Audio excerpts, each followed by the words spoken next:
Cyber ठगी के गिरोह का बाद में पर्दाफाश हुआ। मोतिहारी ज़िला के थे और उन्हीं की निशानदेही पे फिर से मोतिहारी में जो टीम वहाँ पर गई और वहाँ पर जो उनका जो सेटअप था उसके ऊपर जो रेड हुआ उसमें भारी मात्रा में क्या है पूरा मामला? कल दिनांक 23 अक्टूबर को नगर थाना को सूचना मिला कि जो रामबाग स्थित बैंक ऑफ बड़ौदा है उसमें कुछ लोग जो हैं खाता खुलवाने के मकसद से आए हैं और उनका जो गतिविधि है वो संदिग्ध है और उनके पास जो कुछ आइटम्स हैं जो कि संदिग्ध लग रहे हैं, जैसे उनके पास कुछ कंपनीज़ के मोहर थे प्लस कुछ रैंडम लोगों के कागजात वगैरह ले रखे थे और वो लोग खाता वगैरह खुलवाना चाह रहे थे वहाँ पर। और उसी में उनका जो है मैनेजर के साथ जो है डिस्कशन हुआ और उसी में जो है मैनेजर और जो बैंक कर्मी उनको शक हुआ तो उन्होंने थाना को इन्फॉर्म किया। थाना द्वारा जब वहाँ पहुँचा गया तो उनसे जब पूछताछ की गई तो सामने आया कि जो ये लोग हैं ये किसी आपराधिक जो है उस षड्यंत्र में या फिर किसी चीज़ में इन्वॉल्व हो सकते हैं और जो देखने से जो लगा तो साइबर का मैटर लग रहा था। तो उसके बाद जो है नगर थाना द्वारा साइबर थाना से कांटेक्ट किया गया तो बाद में साइबर जो डीएसपी हैं उनके नेतृत्व में उन सभी से पूछताछ की गई और उसके बाद जो है जो है इनके एक साइबर ठगी के गिरोह का बाद में पर्दाफाश हुआ, जिसमें जो 3 लोग जो नगर थाना के अंदर बैंक में थे उनके साथ उनके निशानदेही पे बाद में जो साइबर डीएसपी हैं उनके नेतृत्व में सराहनीय कार्य करते हुए रात में ही कल रात को फिर से रेड हुआ और ये जो 3 लड़के थे मोतिहारी ज़िला के थे और उन्हीं की निशानदेही पे फिर से मोतिहारी में जो टीम वहाँ पर गई और वहाँ पर जो उनका जो सेटअप था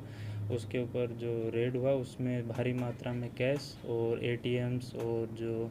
कंपनीज़ की मोहर हैं, कैश, क्रेडिट और घड़ियाँ, लैपटॉप, मोबाइल्स, ये जो विस्तृत रूप से जो प्रेस रिलीज़ में आपको मिल जाएगा तो वो सारा जो है बरामद हुआ।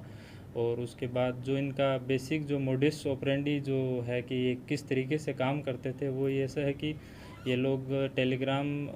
पे एक इन्होंने अपना चैनल बना रखा था, ग्रुप बना रखा था जिसमें माध्यम से ये लोग इनवाइट करते थे लोगों को कि भाई अगर आप अपना खाता खुलवाएंगे तो इतना इतना रुपया आपको मिल जाएगा। तो इसी में लालच में लोग जो कम पढ़े लिखे या फिर जिनको जानकारी कम है तो वो लोग झांसे में आके कुछ कुछ रुपए के लालच में खाता खुलवा लेते थे। ये लोग फिर उस खाता को जो है किसी कंपनी या उसके नाम से खुलवाते थे ताकि इसका जो विड्रॉल लिमिट है वो थोड़ा हाई रहे और फिर बाद में उस खाते को जो फाइनेंशियल फ्रॉड हुआ, ठगी हुआ या फिर जो जुए सट्टे जो ऑनलाइन रहता है उसके अंदर लगाते थे और उसी से फिर बाद में जैसे ही उसमें से पैसा आता था तो उसकी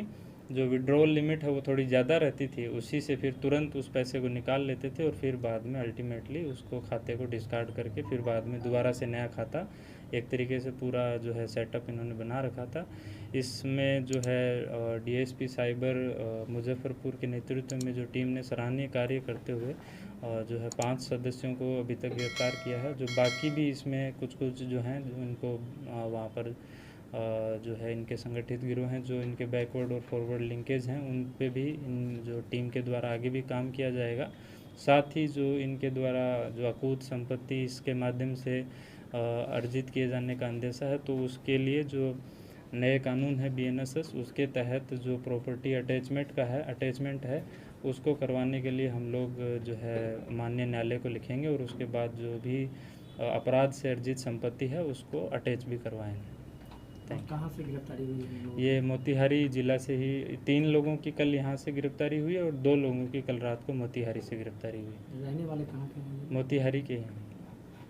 सर ये गिरोह कैसे ऑपरेट करता था, लोगों को खाता को कैसे इस्तेमाल करता, कहाँ का पैसा उनके खाता में प्रोवाइड करता था? ये जैसे कि मैंने बताया कि ये लोग अपना खाता किसी नॉर्मल पब्लिक से ले लिया और जो खाता जब खुलवाते हैं तो वो किसी फर्म या किसी इस नाम से खुलवाते हैं ताकि जो उसका विड्रॉल लिमिट है वो थोड़ा ज़्यादा रहे। जैसे क्योंकि नॉर्मल सेविंग अकाउंट से जो खाता खुलता है उसमें बहुत कम लिमिट रहता है विड्रॉल का और फाइनेंशियल फ्रॉड होते ही तुरंत वो खाता फ्रीज हो जाता है, तो इनके पास जो विंडो लिमिट है वो बहुत कम रहती है। तो